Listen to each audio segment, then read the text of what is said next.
can recall such a story as you mentioned, brother. A Greek tale for the stage. Rather lurid, but very popular. You know the one? Okay, so I want to take a moment to talk about this interaction, because there's a pretty subtle joke here that I think is pretty easy to miss. And everyone knows there's nothing funnier than some guy explaining a joke. First, the bit I think more people would have noticed. Kratos says how everyone knows about the tale of the Theban king. While there are many Theban kings, I think it's pretty clear he's talking about Oedipus, or Oedipus is I think the actual pronunciation.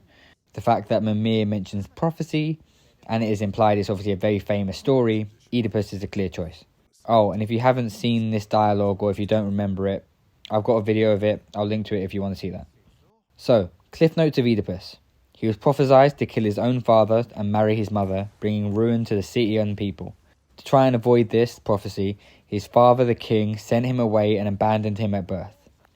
This made it a self-fulfilling prophecy because now he didn't know his own parentage.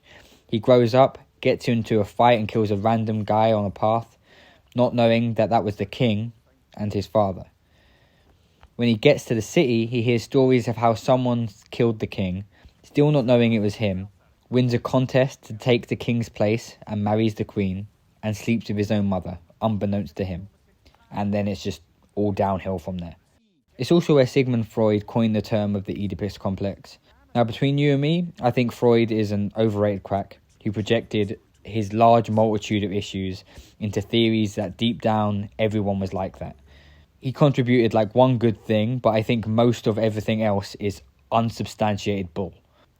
If you can't tell, I don't like Freud, unlike how you should like this video. Did that work? If not, then maybe you should make like Oedipus and go fuck. Okay, wait. Okay, wait, I'm just messing with you. Don't leave. Okay. So this video isn't about Freud. Let's get into that subtle joke. The second part of this dialogue has Mimir criticising Greek tragedy and how it is just a long continuous story. Kratos says how this is Greek tradition to tell a story in order with no interruptions.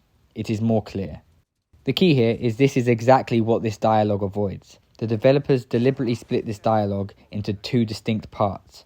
It will play the first part, wait for you to do some other things, get off the sled or off the boat, go fight some things, and then when you come back, it will eventually play the second part.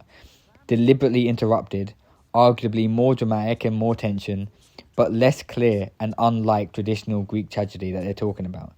Because this is Mimir telling the story, and he doesn't like how they tell stories. I think it's a funny extra layer, and I think it's easy to miss. Or maybe, I don't know, maybe it just nearly went over my head. In case you didn't know. Something else I recall about that Greek play I mentioned, if you won't take offence to critique. As a work of performance, it consisted almost entirely of watching people give speeches and receive terrible news. Might have been nice to see more events dramatised instead of described. It is Greek tradition for a story to unfold in a single time and place uninterrupted. It is more clear. If you say so.